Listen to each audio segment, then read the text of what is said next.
as I alluded to earlier this week, I have a feeling this Congress is just getting started discussing Speaker Pelosi's signature bill, H.R. 1. I, for one, am eager to continue shining the spotlight on the Democrat Partisan Protection Act and asking why exactly Washington Democrats are so intent on assigning themselves a whole lot more power over what American citizens can say about politics, how they can say it, and how we cast our ballots.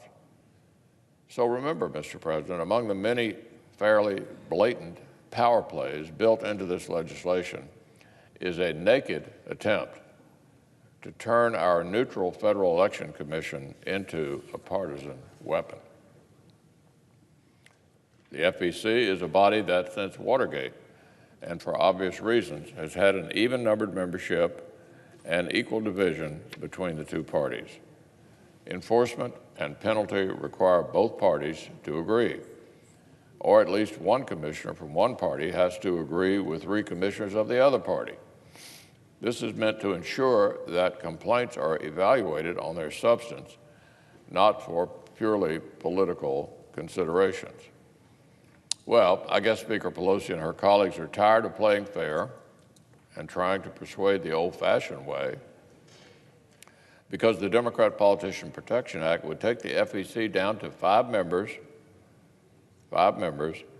and give sitting presidents, listen to this one, sitting presidents the power to appoint the chairman.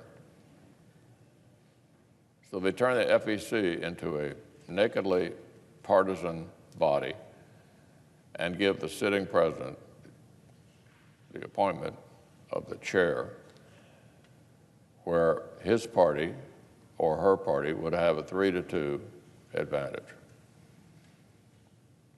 So, who holds the keys to determine who to investigate and what enforcement to pursue? The evenness of the FEC is a vital way of ensuring Americans' political speech and campaigns for public office are regulated fairly and even-handedly. Of course, that needs to be done on a bipartisan basis. But the Democrats want to throw that right out the window and carve out a partisan majority on this crucial commission. This proposal is outrageous enough on its face, but just wait until you hear about all the new things the Democratic Partisan Protection Act would let this newly partisan FEC actually do. First, they turn it over to the party of the president, so they've got a clear majority to go after the minority. But let's see what they can do. They are incredibly vague new standards that seem tailor-made to give this partisan FEC the maximum latitude to penalize or silence certain speech. You begin to get the picture. Of course, this partisan FEC is going to want to silence the voices of its opponents. So let's have a couple of examples. The newly partisan FEC would be handed the ability to determine what kind of speech is, quote, campaign-related, growing its jurisdiction and widening its bureaucratic wingspan over more of the public discourse, including issues of the day and not just elections.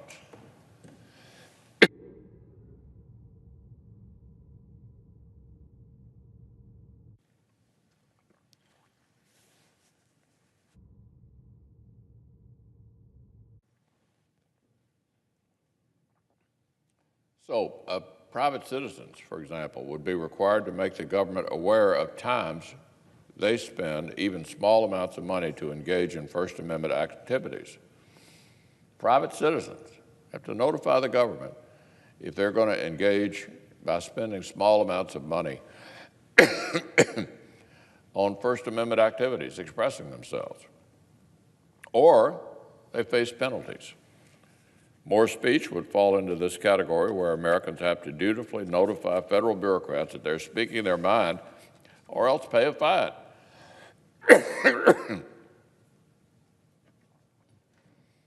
Put another way, Free speech as long as you fill out government forms and mail a couple of carbon copies to Washington. In other cases, Democrats want to impose stunningly vague, broad, and potentially unconstitutional restrictions on the abilities of all kinds of advocacy groups on all sides of the political spectrum from exercising their constitutional right to speak out about elected politicians and their positions on substantive issues.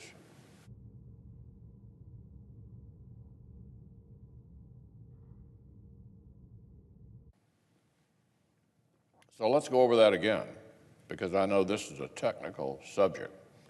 Under the guise of cracking down on super PAC coordination, Democrats want to give a partisan FEC new powers to prohibit advocacy groups from weighing in on politicians' job performances and the issues of the day under a broad set of new conditions.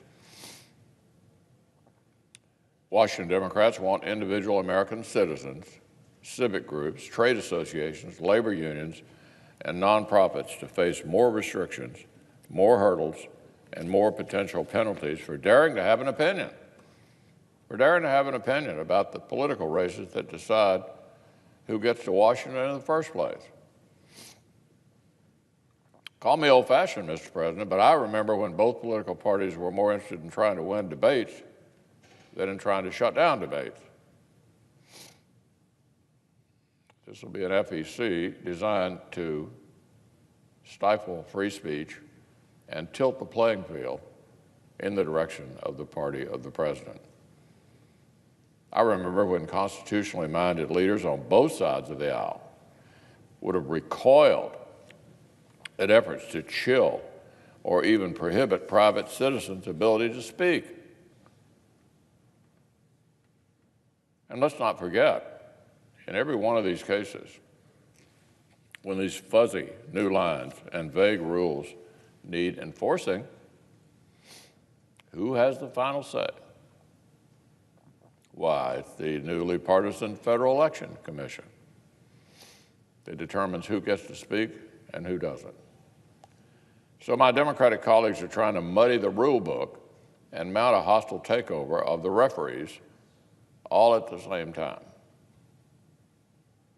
So let me just close with this. Back in 1974, as the creation of the FEC was debated here in this chamber, the California Democrat Senator Alan Cranston gave this warning. Here's what he said. The FEC has such a potential for abuse in our democratic society that the president should not be given power over the commission. Wise words. Back then, a California Democrat was warning against a partisan takeover of the American electoral system. Today, the distinguished member of the House from San Francisco, Speaker Pelosi, is now cheerleading for that very change. That very change. The Democratic Party has changed its views on this subject a lot in the last 45 years. But the purpose of the FEC has not changed one bit, and neither has the importance of the First Amendment.